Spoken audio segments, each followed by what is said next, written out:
తీసుకున్నావుగా ఏది normal box ಮತ್ತು ಇದು ISS ಸ್ಟ್ಯಾಂಡರ್ಡ್ ಬಾಕ್ಸು. ಇದರಲ್ಲಿ ಒಂದೆರಡು ಪಾರ್ಟ್ ಬರುತ್ತೆ, ಒಂದು ಸೂಪರು ಮತ್ತೊಂದು ಫ್ಯಾಮಿಲಿ. ಈ ಸೂಪರ್ ಭಾಗದ ಏನು ಜೇನುತುಪ್ಪ ಇರುತ್ತಲ್ಲ ಅದು ನಮಗೋಸ್ಕರ ನಾವು ತೆಗಿತೇವೆ. ಈ ಫ್ಯಾಮಿಲಿ ಭಾಗ ಜೇನುತುಪ್ಪ ಜೇನಿಗೋಸ್ಕರ ಬಿಟ್ಬಿಡ್ತೇವೆ. ಫ್ಯಾಮಿಲಿ ಭಾಗ ಜೇನುತುಪ್ಪ ಯಾಕೆ ತೆಗಿಯೋದಿಲ್ಲ ಅಂದರೆ ಅಲ್ಲಿ ಒಂದು ರಾಣಿ ಇರುತ್ತೆ, ಕ್ವೀನ್ ಬಿ. ಆ ರಾಣಿ ಏನು ಮಾಡುತ್ತಂದರೆ ಈ ಫ್ಯಾಮಿಲಿ ಭಾಗಕ್ಕೆ ಮಾತ್ರ ಮೊಟ್ಟೆನ ಲೇ ಮಾಡೋದು. ಅದಕ್ಕೋಸ್ಕರ ನಾವು ಫ್ಯಾಮಿಲಿ ಭಾಗ ಜೇನುತುಪ್ಪ ತೆಗೆಯೋದಿಲ್ಲ. ಮತ್ತು ಈ ರೀತಿ ಫ್ರೇಮ್ ಇರುತ್ತೆ. ಇದು ಫ್ಯಾಮಿಲಿ ಪಾರ್ಟ್ ಫ್ರೇಮು ಮತ್ತು ಇದು ಸೂಪರ್ ಪಾರ್ಟ್ ಫ್ರೇಮು. ಇದಕ್ಕಷ್ಟೇ ನಾವು ಜೇನುತುಪ್ಪನ ಕಲೆಕ್ಟ್ ಮಾಡೋದು. ಇದು ರಾಣಿಗೋಸ್ಕರ ಬಿಟ್ಬಿಡ್ತೇವೆ. ಹಾಗೆ ಈ ಒಂದು ಬಾಕ್ಸಲ್ಲಿ ಸುಮಾರು 15,000ದಿಂದ 20,000 ಜೇನು ಹುಳುಗಳಿವೆ. ಅದನ್ನು ಬರೀ ಒಂದು ರಾಣಿ ಮೇಂಟೈನ್ ಮಾಡುತ್ತೆ. ಹಾಗೆ ನಮ್ಮ ಇಡೀ ಜಗತ್ತಲ್ಲಿ ಟೋಟಲ್ 5 ಪ್ರಭೇದ ಜೇನಿದೆ. ಅದರಲ್ಲಿ 4 ಪ್ರಭೇದ ಜೇನು ನಮ್ಮ ಭಾರತ ದೇಶದಲ್ಲಿದೆ. ಒಂದು ಹೆಜ್ಜೇನು, ಕೋಲ್ ಜೇನು, ತುಡುವೆ ಜೇನು ಮತ್ತು ಮಿಶ್ರಿ ಜೇನು. ಇದಕ್ಕೆ ಸೈಂಟಿಫಿಕ್ ನೇಮು ಹೆಜ್ಜೇನನ್ನ ಆಪಿಸ್ ಡೋರ್ಸಟ ಅಂತ ಕರೀತಾರೆ, ಕೋಲ್ ಜೇನನ್ನ ಆಪಿಸ್ ಫ್ಲೋರಿಯಾ ಅಂತ ಕರೀತಾರೆ, ತುಡುವೆ ಜೇನನ್ನ ಆಪಿಸ್ ಸೆರೆನಾ ಇಂಡಿಕಾ ಅಂತ ಕರೀತಾರೆ, ಮಿಶ್ರಿ ಜೇನನ್ನ ಟ್ರೈಗೋನಾ ಇರ್ರಿಪೆನಿಸ್ ಅಂತ ಕರೀತಾರೆ. ಈ ಹೆಜ್ಜೇನಿರುತ್ತಲ್ಲ പക്ഷേ ನೀವು ನೋಡಿರ್ಬೋದು ಬಿಲ್ಡಿಂಗ್ ಮೇಲೆ ಅದೊಂದು ಮರದ ಮೇಲೆ ಇವು ಶೇಪಲ್ಲಿ ಗೂಡನ್ನು ಕಟ್ಕೊಳ್ಳುತ್ತೆ, ಅದು ಹೆಜ್ಜೇನು. ಕೋಲ್ ಜೇನು ಬರೀ ಕೋಲಲ್ಲಿ ಮಾತ್ರ ಗೂಡನ್ನು ಕಟ್ಟುತ್ತೆ. ಈ ಎರಡು ಜಾತಿ ಸಾಕಾಣಿಕೆ ಮಾಡಲಿಕ್ಕೆ ಆಗೋದಿಲ್ಲ, ಹೆಜ್ಜೇನು ಮತ್ತು ಕೋಲ್ ಜೇನು. ಯಾಕಂದರೆ ಇದಕ್ಕೆ ಓಪನ್ ಏರಿಯಾ ಬೇಕಾಗುತ್ತೆ, ಬೆಳಗಬೇಕು. ಅದಕ್ಕೋಸ್ಕರ 2 ಜಾತಿ ಸಾಕಾಣಿಕೆ ಮಾಡಲಿಕ್ಕೆ ಆಗೋದಿಲ್ಲ. ನಮ್ಮ ಹತ್ರ ಇರೋದು ತುಡುವೆ ಜಾತಿ. ಇದನ್ನು ನಾವು ಸಾಕಾಣಿಕೆ ಮಾಡ್ಬೋದು. ಇದು ಬರೀ ಕತ್ಲಲ್ಲಷ್ಟೇ ಗೂಡನ್ನು ಕಟ್ಕೊಳ್ಳುತ್ತೆ. ಇನ್ನೊಂದು ಇಡೀ ಜಗತ್ತಲ್ಲೇ ಸ್ಟಿಂಗ್ಲೆಸ್ ಬಿ ಅಂತ ಒಂದು ಜೇನಿದೆ, ಮಿಶ್ರಿ ಜೇನು. ಅದನ್ನು ಕೂಡ ಸಾಕಾಣಿಕೆ ಮಾಡ್ಬೋದು. ಅದರ ಗೂಡು ತುಂಬ ಚಿಕ್ಕದಾಗಿರುತ್ತೆ. ಅದು ಇಡೀ ಒಂದು ವರ್ಷಕ್ಕೆ 90 ಗ್ರಾಮ್ಗಿಂತ ಕಡಿಮೆ ಜೇನುತುಪ್ಪ ಮಾಡುತ್ತೆ. ಅದರಲ್ಲಿ ನಿಮಗೆ 99% ಮೆಡಿಸನ್ ಕಂಟೆಂಟ್ ಇರುತ್ತೆ. ಅದು ಸ್ವಲ್ಪ ಮಕ್ಕಳಿಗೆ ಕೋಲ್ಡ್ ಕಫ ಅಸ್ತಮ ಎಲ್ಲ ಆದಾಗ ತುಂಬ ಯೂಸ್ ಆಗುತ್ತೆ.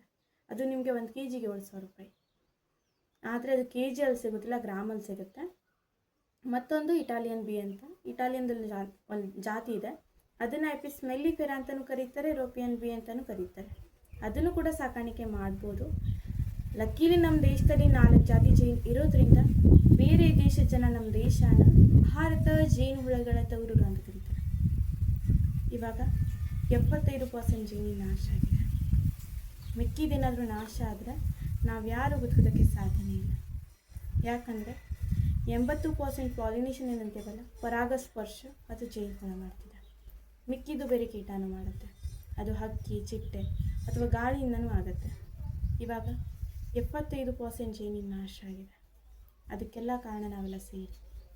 ಯಾಕಂದರೆ ನಾವು ಬಳಸ್ತಿರೋದು heavy network tower, 3G 4G 5G. ಈ ನೆಟ್ವರ್ಕಿಂದನೂ ಕೂಡ ಜೇನು ಹುಳ ನಾಶ ಆಗಿಬಿಟ್ಟಿದೆ. ಮತ್ತು ನಾವು ಹೊಲದಲ್ಲಿ ಬೆಳೆನ ಬೆಳೆಸ್ತೇವೆ, ಅದ್ರ ಮೇಲೆ ಕೆಮಿಕಲ್ ಸ್ಪ್ರೇಯನ್ನು ಮಾಡ್ತಿದ್ದೇವೆ, ಅದರಿಂದನೂ ಕೂಡ ಜೇನು ಹುಳ ನಾಶ ಆಗಿಬಿಟ್ಟಿದೆ. ಹೀಗೆ ಮುಂದುವರಿತಾ ಇದ್ದರೆ ಆವಾಗಲೇ ವಿಜ್ಞಾನಿ ಆಲ್ಬರ್ಟ್ ಐನ್ಸ್ಟೈನ್ ಅವರು ಒಂದು ಮಾತನ್ನ ಹೇಳಿದ್ರು, ಯಾವಾಗ ಈ ಜೇನು ಕುಲ ನಾಶ ಆಗುತ್ತೋ 3-4 ವರ್ಷದ ನಂತರ ಈ ಮನುಷ್ಯ ಕುಲನೂ ನಾಶ ಆಗುತ್ತೆ ಅಂತ. ಅದಕ್ಕೆ ನಮ್ಮ ಸ್ಲೋಗನ್ ಬಂದು ನೋಬಿ ನೋಬಿ, ಜೇನು ಹುಳ ಇಲ್ಲ ಅಂದರೆ ನಾವೆಲ್ಲ ಅಂತ. ಇವಾಗ ನಾನು ಬಾಕ್ಸನ್ನು ಓಪನ್ ಮಾಡ್ತೇನೆ. ನಿಮ್ಮ ಹತ್ರ ಜೇನು ಹುಳ ಬಂದರೆ ನೀವು ಮೂವ್ಮೆಂಟನ್ನು ಮಾಡ್ಲಿಕ್ಕೆ ಹೋಗ್ಬೇಡಿ.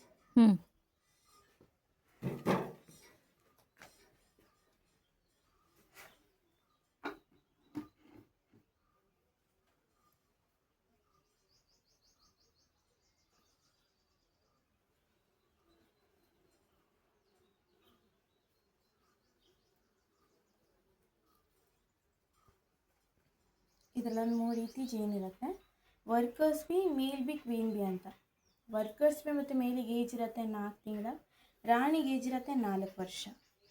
ಮತ್ತು ಇವರಿಗೆ ಒಂದು ಹನಿ ಜೇನುತುಪ್ಪ ಮಾಡಬೇಕಂದ್ರೆ 500 ಸತಿ ಹೊರಗೆ ಹೋಗಿ ಬಂದು ಮಾಡಬೇಕಾಗುತ್ತೆ. ಅದು 2 ಕಿಲೋಮೀಟ್ರ್ ದೂರ. ಹಾಗೆ ಇವರಿಗೆ 1 kg ಜೇನುತುಪ್ಪ ಮಾಡಲಿಕ್ಕೆ 40 ಲಕ್ಷ ಹೂವಿನ ಮಕರಂದ ಬೇಕಾಗುತ್ತೆ. ಒಬ್ಬ ಮನುಷ್ಯ ಇಡೀ ಪ್ರಪಂಚನ 3 ಬಾರಿ ಸುತ್ತಕೊಂಡು ಎಷ್ಟು ಶ್ರಮ ಬೇಕಾಗುತ್ತೋ ಅಷ್ಟು ಶ್ರಮ 1 kg ಜೇನುತುಪ್ಪ ಮಾಡಲೇಬೇಕಾಗುತ್ತೆ. ಇದರಲ್ಲಿ 95 ಭಾಗ ಹೆಣ್ಣುಳ, 5 ಭಾಗ ಗಂಡುಳ, ಒಂದೇ ಒಂದು ರಾಣಿ ಇರುತ್ತೆ. ರಾಣಿಗೆ ಮಾತ್ರ ಮೊಟ್ಟೆಡಂತೊಂದು ಸಿಸ್ಟಮ್ ಇರುತ್ತೆ. ಯಾಕಂದರೆ ಉಳಿದ ಹೆಣ್ಣುಳಗಳಿಗೆ ಗರ್ಭಕೋಶ ಇರೋದಿಲ್ಲ. ಅದಕ್ಕೆ ರಾಣಿನ ತಾಯಿ ಜೇನು ಅಂತ ಕರೀತಾರೆ. ಮತ್ತೊಂದು ನಾ ಹಿಡಿದಿರೋ ಫ್ರೇಮಲ್ಲಿ ಪ್ರತಿಯೊಂದು ಹುಳು ಹೆಕ್ಸಾಗಾನ್ ಶೇಪಲ್ಲಿದೆ ನೋಡಿ. ಮೈಕ್ರೋಸ್ಕೋಪಲ್ಲಿ ನೋಡಿದ್ರು ಕೂಡ ನಿಮಗೆ ಸೇಮ್ ಸೈಜ್ ಸೇಮ್ ಲೆನ್ಸ್ ಸಿಗುತ್ತೆ. ನೀವು ಹಿಡಿತೀರಾ ಫ್ರೇಮ್ನ?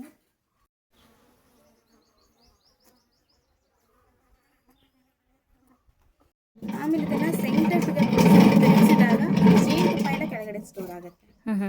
ಆದರೆ ಇದರಲ್ಲಿರೋ ವ್ಯಾಕ್ಸ್ ಏನು ಹಾಳಾಗೋದಿಲ್ಲ. ಬಾಕ್ಸಿಗೆ ಕೊಟ್ಟಾಗ ರಿಯೂಸ್ ಮಾಡ್ಕೊಳ್ತಾರೆ. 2-3 ವರ್ಷ ತನಕ ರಿಯೂಸ್ ಮಾಡ್ತಾರೆ. ಆಮೇಲೆ ಮಾಡೋದಿಲ್ಲ, ನಾವು ತೆಗೆದು ಈ ವ್ಯಾಕ್ಸನ್ನು ಮಾಡ್ತಾರೆ. ಅದು ನಿಮಗೆ foot crack, heel crack, lipstick, lip balm ಎಲ್ಲ ಮನೆ ಕಡೆನೇ ಮಾಡ್ಕೋಬೋದು.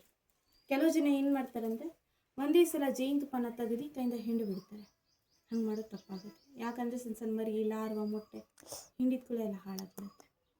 ಇವ್ರದ್ದೇನು ಶ್ರಮ ಏನಿರ್ತದೆ ಮನುಷ್ಯನಿಗೆ ಗೊತ್ತಾಗಲ್ಲ. ಮತ್ತು ಇವ್ರದ್ದು ಹೂವಿನ ಸೀಸನ್ ಕೂಡ ಮುಗ್ದಿರುತ್ತೆ. ಇವರಿಗೆ ಒಂದು ಫ್ರೇಮ್ ಕಟ್ಟಲಿಕ್ಕೆ ಅದು ತಿಂಗಳ ಬೇಕು. ಅದೇ ರೀತಿ ಇವರು ತನ್ನ ಇಡೀ 4 ತಿಂಗಳ ಜೀವಮಾನಕ್ಕೆ ಒಂದು ಜೇನುಹುಳ 1 ಟೀಸ್ಪೂನೇ ಮಾಡುತ್ತೆ. ಮತ್ತು ನಮಗೆ ಭಾಳ ಜನ ಕೇಳ್ತಾರೆ ಪ್ಯೂರ್ ಜೇನುತುಪ್ಪ ಹೆಂಗೆ ಕಂಡುಹಿಡಿಬೇಕು ಅಂತ. ಕೆಲವು ಜನ ಹೇಳ್ತಾರೆ ನಾಯಿಗೆ ಹಾಕಿದರೆ ನಾಯಿ ತಿನ್ನೋದಿಲ್ಲ, ಟಿಶ್ಯೂ ಪೇಪರ್ದೊಳಗೆ ಹಾಕಿದ್ರೆ ಕೆಳಗೆ ಬರೋದಿಲ್ಲ, ನೀರದೊಳಗೆ ಹಾಕಿದ್ರೆ ಹೆಕ್ಸಾಗಾನ್ ಶೇಪಲ್ಲಿ ಬರುತ್ತೆ ಅಂತಾರೆ. ಆದರೆ ಇದರೊಳಗೆ 2 ಪಾಸ್ ಆಗಿಬಿಡುತ್ತೆ. ಡೂಪ್ಲಿಕೇಟು ಪಾಸ್ ಆಗುತ್ತೆ, ಪ್ಯೂರು ಪಾಸ್ ಆಗುತ್ತೆ. ಪ್ಯೂರ್ ಜೇನುತುಪ್ಪ ಕಂಡುಹಿಡಿಬೇಕಂದ್ರೆ 2 ವಿಧಾನ ಇರೋದು. ಒಂದು ತಿಂದಾಗ ಗೊತ್ತಾಗುತ್ತೆ, ಮತ್ತೊಂದು ಲ್ಯಾಬ್ ಟೆಸ್ಟಿಗೆ ಕೊಟ್ಟಾಗ. ತಿಂದಾಗ ಏನಾಗುತ್ತೆ ಅಂದರೆ ಬಾಯಲ್ಲಿ ಸೆಲೆವ ಹೆಚ್ಚಾಗುತ್ತೆ, ಟಂಗ್ ಪೂರ್ತಿ ಕ್ಲೀನ್ ಮಾಡಿಬಿಡುತ್ತೆ. ಖಾಲಿ ಹೊಟ್ಟೆಲಿ ತಿಂದಾಗ ಭೋಜನ ಕರಗಿಸ್ಲಿಕ್ಕೆ ಸ್ಟಾರ್ಟ್ ಮಾಡುತ್ತೆ. ಅದೇ ಪ್ಯೂರ್ ಜೇನುತುಪ್ಪ. ಮತ್ತು ನಿಮಗೆ ಪ್ಯೂರ್ ಜೇನುತುಪ್ಪಕ್ಕೆ ಎಕ್ಸ್ಪೈರಿ ಡೇಟ್ ಇರೋದಿಲ್ಲ. ಒಂದೇ ಸೀಸನ್ದೊಳಗೆ ಒಂದೇ ಕಲರು, ಒಂದೇ ಟೇಸ್ಟು, ಒಂದೇ ಫ್ಲೇವರು ಸಿಗೋದಿಲ್ಲ. ಆಯಾ ಹೂವಿನ ಮೇಲೆ ಡಿಪೆಂಡ್ ಆಗಿರುತ್ತೆ. ಡಬ್ಬ ಮುಗೀತು. ನಿಮ್ಗೆ ಏನಾದ್ರು ಡೌಟ್ ಇದ್ದರೆ ನೀವು ಹೇಳಿ.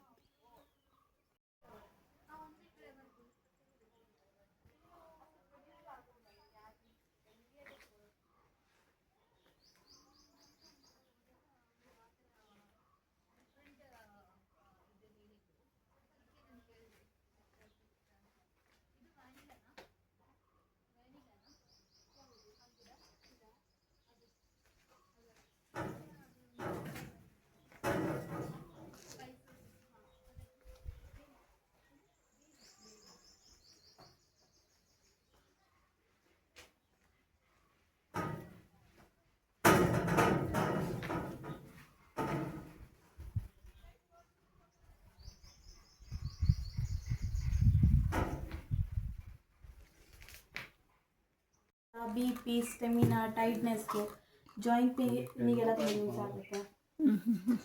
ಹನಿ ಜಿಂಜರ್ ಇದೆ, ಕೋಲ್ಡ್ ಕಫ್, ಬ್ರೀದಿಂಗ್ ಪ್ರಾಬ್ಲಮ್, ಸೈನಸ್ಸಿಗೆಲ್ಲ ಹೆಲ್ಪ್ ಆಗುತ್ತೆ. ಮತ್ತು ಹನಿ ಟರ್ಮರಿಕ್ ಇದೆ, ಬೋನ್ ಸ್ಟ್ರಾಂಗಿಗೆ, ಕಫಕ್ಕೆಲ್ಲ ಯೂಸ್ ಆಗುತ್ತೆ. ಫೇಸಿಗೂ ಅಪ್ಲೈ ಮಾಡ್ಬೋದು. ಮತ್ತು ಹನಿ ಸಿನೆಮಮ್ ಇದೆ, ವೆಯ್ಟ್ ಲಾಸಿಗೆ ಸ್ಪೆಷಲಿ.